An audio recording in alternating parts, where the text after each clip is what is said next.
Hi all, Gabby here. Happy Thursday.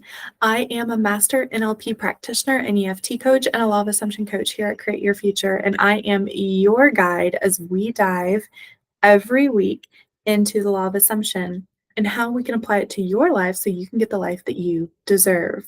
Okay. This week's video, we're going to jump right into the topic of which techniques should we be using to manifest. Okay, you might be asking, Gabby, why are you making a video about this? You always tell us that it always is about who am I being. That's true. That's totally true. But we are each individuals. We are each living our own human experience. And so, for that reason, oftentimes what works for one person may not work for another person. Okay. And so, we're going to talk a little bit about that and also talk about a client success story where my client actually started using multiple techniques and then decided on one.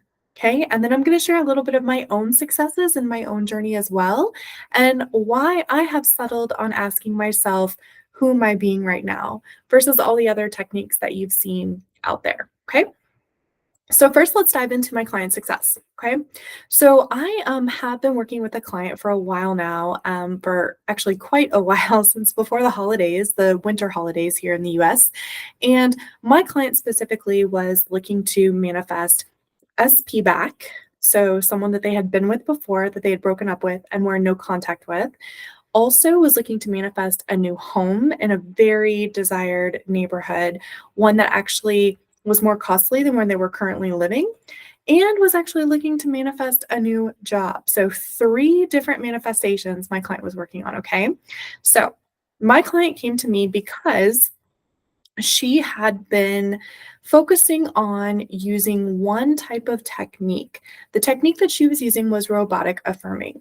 And she was frustrated because with the technique, she felt like she was spending a lot of her time throughout the day using the technique. She felt like she was really focusing a ton of her energy on the use of the technique and not really on the journey itself, or even really believing that the technique was going to work. So she came to me frustrated, and we really just sat down and said, okay, let's think about things. Have you manifested consciously? Because we're always manifesting anything in your desired reality right now. Is there anything in your 3D that you know for a fact you can pinpoint and say, yes, I did that. I manifested that. I brought that into my reality. And she was able to identify two things that she felt were really big, that she manifested into her reality. And so we discussed, well, how did you do that? How did you do that? Did you sit and robotically affirm all day for that? Did you script all day for that? Did you listen to subliminals for that? What did you do? And she thought about it and she said, I just wrote it down once and then kind of forgot about it. And then it manifested both things. That's how it manifested for her. So we went ahead and built on that. She already knew that that was her natural power. For her, that had been her success, that she had, that technique had led to success for her before. So we went ahead and continued working with that. And so we just added really the thought process, right? So when she was thinking about what it was that she desired, her SP, her new home, and her new job, those 3 things, we really were just stopping her before she thought through the entire manifestation of exactly what she wanted, the entire desire. We were like, okay, who would you be if you had that? And then she wrote that down. And let me tell you, that manifested for her. That was the way that she was successful. So she, let me just give you some backstory here. So she had been, like I said, in no contact with her SP. Her SP and her, they had been together for 5 years. She'd been, they'd broken up. They were engaged, actually. They'd broken up. They were in no contact. There was a third party. The SP actually had introduced the third party to his family. For all intents and purposes, the 3D was showing her that the SP and 3P, third party, were actually becoming more serious, and that it was leading towards a long-term commitment, if not something more like engagement or marriage. And so that was what the 3D was showing her. And she decided, instead of looking at the 3D, she was just going to focus on what it is that she desired. So what we did was we talked through something she had manifested before on a natural basis. Okay. So we talked through how she did that. She figured out that she had written those things down and just declared it, decreed it to be true for her, assumed it really to be true for her. And in doing that, she became the version of her who had that desire, who had that item, who had that thing. And then it manifested into her 3D. So that is what we focused on doing specifically for these 3 bigger manifestations. Remember, you decide how big or small it is. You label it, you give it meaning. So for these 3, quote, bigger manifestations, that is what we worked on. Now, it's not just about the technique. And I want to be very clear about this.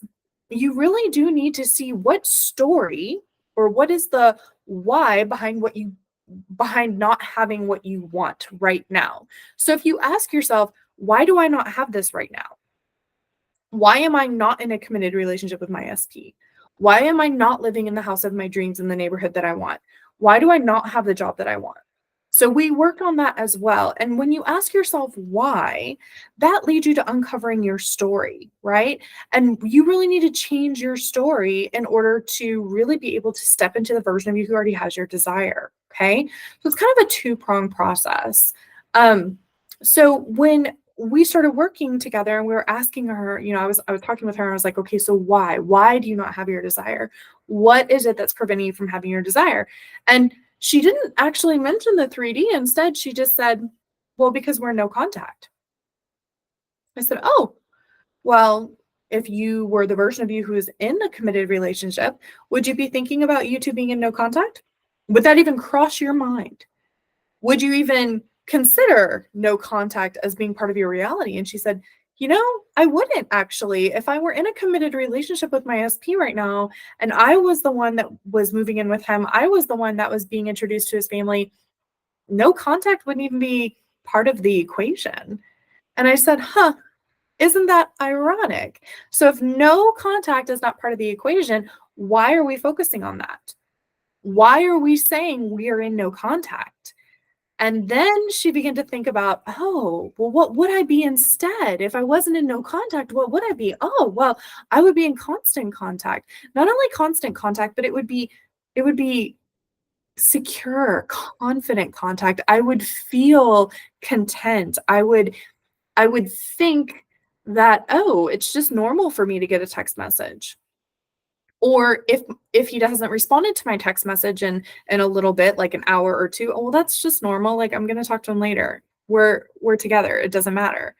Right? So in thinking through that, she was actually releasing her old story of being in no contact and releasing any potential, like, I call them adjacent stories. So kind of like little crumbs that might be attached to that piece of cake, which is your old story.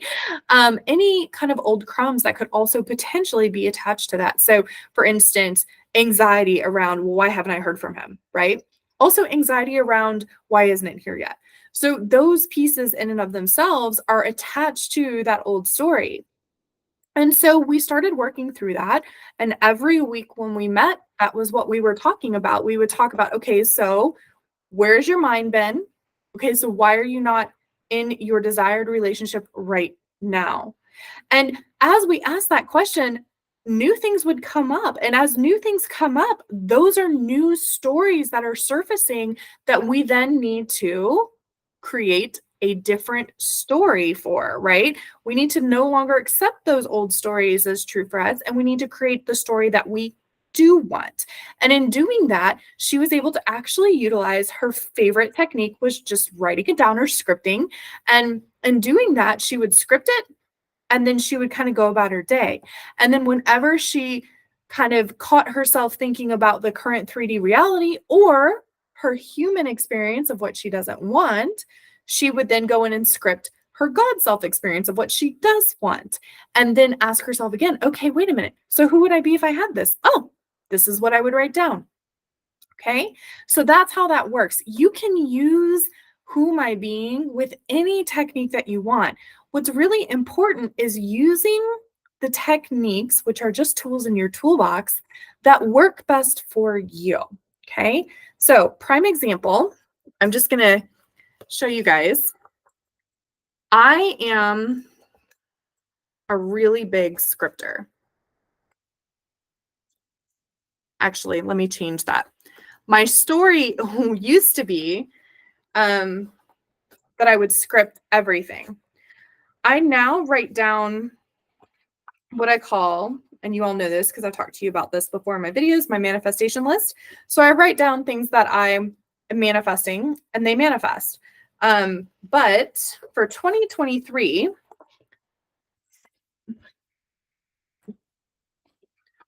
these are my scripting journals. So part of my own manifestation journey and why I love working with you all is because I have been where you are. Okay.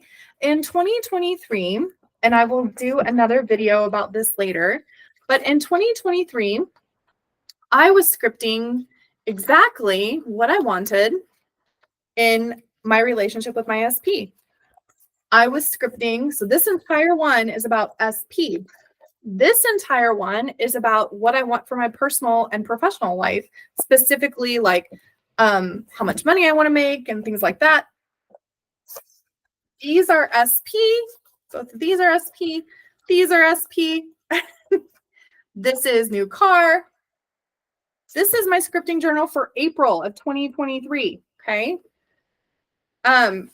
So these are, like I said, these are all scripting.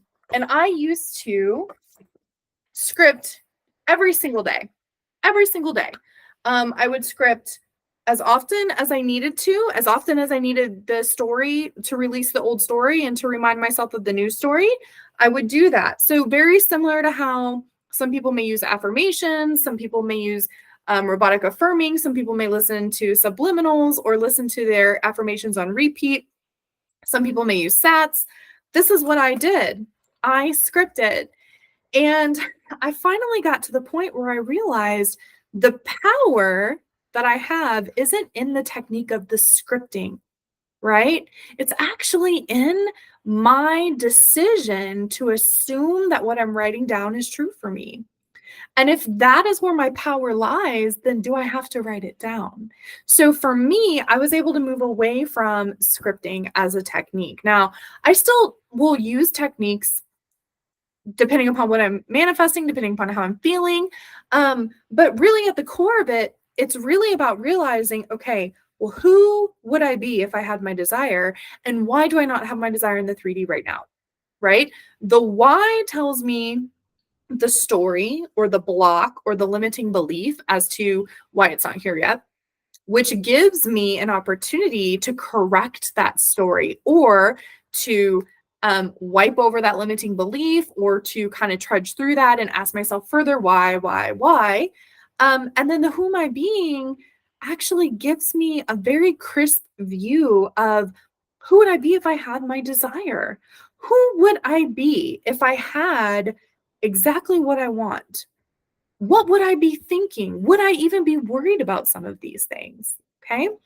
And so it's super important for you as you're moving through your manifestation journey to really be considering a few different things. One, what feels good for you? And when I say that, I don't mean like feeling it real as far as getting emotions and things like that. I mean, what feels good for you? Are you frustrated and anxious right now? Are you burnt out with what you're doing right now on your manifestation journey? Are you exhausted? Are you only sleeping a little bit because your mind wakes up because your mind is racing on all of the thoughts that you're having? Okay. If all of those things are coming up for you, if you've got a pin in your stomach, if you're avoiding things, if you are constantly checking social media, checking in with friends of friends, checking, has somebody seen this? Has somebody done this? Has somebody said something about me? If you're constantly doing all of that and you're feeling anxiety coming up, then let's figure out why you're telling yourself you don't have your desire. Why? Why is your desire not here? Okay. And then I want you to be honest with yourself and really, really be truthful and say, okay, I know You all know, you wouldn't be here if you didn't know that you are a conscious creator. You all know that you have that power. You all know that you generate your own reality. You are reality generators. You are master manifestors. And when you decide with unwavering faith, this is true for me now. This is who I am now. This is what I have now. It shows up for you. Something as small as a free coffee, something as what you consider big as a free cruise, all of those things can show up for you. They can all show up for you. And they do, and they have throughout your entire life. So really think back and think, when was there a time where you thought, oh, this is a coincidence? Or, oh, I want a free gift somewhere, or I want a prize or whatever. But earlier you were thinking, I'm going to win that. That's mine, right? I want you to really think about, okay, when was there a time in your life where you decided you were going to have, be, or do something and it showed up? Okay, step 1. Step 2, know that if it happened once, it can happen again. Also, if it happens for everyone in the world, it can happen for you. You are not an exception. You are not. You are God's self too. You are human God self. You are living duality just like the rest of us, okay? And if you're watching this video and you're watching this channel, you are awake. You are awake enough to know that this is real. You are. And so all you have to do is just honor yourself with that and just say, okay, I'm going to go in for 1 month, 30 days. Give us 30 days, 30 days. Give Create Your Future 30 days. Give yourself 30 days. Go all in and say, okay, you know what? I am going to tell myself this is true and this is real because I've seen it happen in this time in my life. I've seen it happen at this point in my life. I've seen it happen at this point in my life, okay? Once you've made that decision, then I want you to start thinking about what it is that you want. What do you want in your life? What is it that right now your human self is telling you you don't have that you want? Okay. I want you to hear me again. What is your human self telling you you don't have right now? So what is coming up for you that you don't have? I don't have my relationship. I don't have my house. I don't have the money. I don't have the car. I don't have the job. I don't have the friends. I don't have the body. I don't have the physical appearance that I want. I don't have the girlfriend that I want. I don't have the kids that I want. I don't have the family that I want. What is coming up for you telling you I don't have this? Okay. And then I want you to ask yourself, why? Why do I not have this? Why do I not have my SP? Why do I not have the house of my dreams? Why do I not have the money in the bank? A good example of this, if you ask yourself why don't I have the house that I want? And your response is, well, my credit score is not great. Who cares? Your credit score is a number on a screen.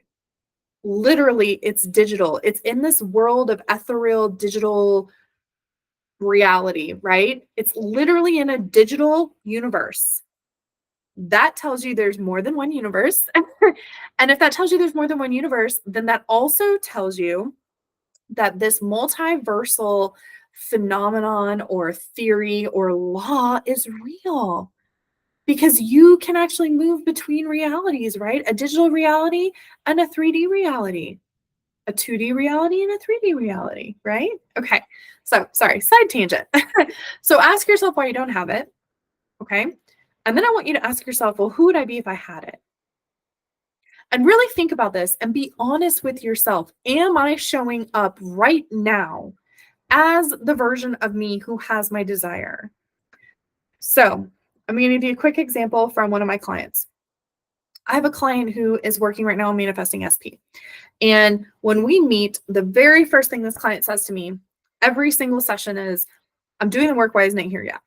I'm doing the work. Why isn't it here yet? How long do you think I have to go more? Okay. And I repeatedly tell this client, if you're asking that question, you are not being the version of you who has your desire. You're not accepting it as true for you. And then the non-acceptance, you are instead defaulting to accepting you don't have it. And since you make that decision of I've accepted I don't have it, that is what is showing up in your 3D. That is what is showing up as true for you. So instead, let's make the acceptance of I do have it. This is who I am. This is what I have. Of course it is. Of course it is. And it's happening now in my reality. It is happening now. It is pushing out now because you have to accept it here before you see it out here. Okay. Your eyes are literally the last piece of evidence. The creative act of the acceptance that this is who I am now, this is what I have now, this is what I'm doing now, this is who I'm being now. That creative act right there is the only act and the only action that you have to take in order for it to show up in the 3D. That's it. That's all you need to do, is accept that as true for you. So decide, what would it look like if I had it already? Who would I be if I had it already? And that includes, what would I be thinking? Now, let me go back to this client that consistently asks me all the time, how much longer is it going to take? And I absolutely adore this client, and we are working on this. And this is something that I've seen with a ton of my clients, right? So I'm not singling out this one, but I've seen this with a ton of my clients. They keep coming and asking, well, do you think it's going to take that long? And how much longer do you think it's going to be? I've been doing all the work. Okay. So let's ask ourselves, if you were the version of you who had your desire right now, would you be thinking about, how long is this going to take? No, because if you're thinking about how long is this going to take, that means you are coming from the idea, notion, perspective, I don't have it right now. Okay. So let's go from the perspective, idea, and notion of, I do have it right now. So if I do have it right now, I'm not worried about how long it's going to take. I'm not worried about it showing up in the 3D because I know it's mine. I know it's done. I've already accepted it as true for me. So it's showing up, period, end of story. And then go live your life. Go enjoy your human experience. Your God self made the decision. Your God self has accepted it as true. Go live your human life, right? You're here to experience the sights, sounds, smells, feelings, the physical touch, the sensations, everything in a human body. Go experience all of that. Go laugh. Go watch a movie and cry. Go eat ice cream. Go have your favorite whatever. Go dance silly on a rooftop to the loudest music of your favorite song. Whatever you want to do. But know that it's done. When your God self decides this is true for me, it's done. It's done. Okay, so quick recap. We're going to ask ourselves, what is it that we want? Why do we not have it yet? And who would I be if I had it? And then we're going to accept that as true, right? Okay. I forgot to tell you guys the rest of the story with my other client. Okay, so my other client, as she started working through, and she, like I said, was just scripting whenever it came to her mind of like, okay, this is who I am now, this is what I have now, etc. Okay, so she is now with her SP. They went on their first date. SP broke up with a 3P. There's a lot of drama there that happened. But it still ended up working out really great because my client actually scripted that everything was amicable and that SP realized that she was the girl for him. So she's back with SP. They went on their first date. And then also too, she has put in an offer on her house, her dream house. She put an offer in. She found a lender. Here in the States, you have a mortgage lender that works with you on purchasing a house. She found a lender that would work with her. And actually, it ended up being really great for her. She actually ended up not having to put that much money down for the offer. So it was really great. And then also, she just got interviewed for her dream job. So in a very short time, what is that? We started working together winter holidays. So about 6 months. 6 months. In 6 months, her entire life has flipped around. Her entire life. Okay. Let me go back to my scripting journals. In all of these journals, every single one of these journals, and I know because I check them. I check them actually because I'm not a huge fan of keeping manifestation journals. So I keep them for a year and then I go back and I look at them. And then as things are checked off and as things are filled and whatnot, I throw them away. All of these from 2023 are going to be tossed out today. All of them. Because every single thing I've scripted in here, has manifested into my 3D, including I'm currently filming, sorry, from a master bathroom in my old house as I'm packing up my entire house. So I apologize for the crazy background here going on, but as that is one of the things that I'm working on manifesting, was manifesting into a healthy and happy, positive home in a neighborhood that had sidewalks so I could walk my dog. That was a historical neighborhood that has cute little houses and bungalows that date all the way back to the late 1800s, early 1900s, in a town that I absolutely adore and love. So yeah, all of my scripting has manifested. So again, I'm going to tell you, use the techniques that work for you. Okay. Not to the point of exhaustion. Okay. That's the other thing. When I was scripting these, I started off, as many of you do, and started off scripting every single day, multiple times a day, over and over and over again. Some of these very early on, I believe this one has affirmations that are just written out over and over and over again, which is fine. But I was finding for myself that I was getting to the point where I was exhausted. I was frustrated. I wasn't feeling fun and light with my manifestation. And you guys know, I always tell you, go back to feeling fun and light. And the reason why is because when you're feeling fun and light in your manifestation journey and how you're approaching manifestation, how you're playing with your manifestations, you're feeling that playfulness, that childlike playfulness, that actually is us reaching back into our God self, because our God self is that playful, fun energy. It wants to have fun. It does. It wants to be light. It wants to be airy. It wants to have fun. It wants to support you and honor you and love you. And it is not telling you to exhaust yourself, burn yourself out, frustrate yourself, increase your anxiety level, any of those things. And so when you start to feel that way, just take a moment, take a break, take a step back. And again, let's go back to, what is it that I want to manifest? Why is it not here yet? And who would I be if I had it already? And then accept that version of you as true. Have your God self accept it and watch it just show up, and watch your life magically transform.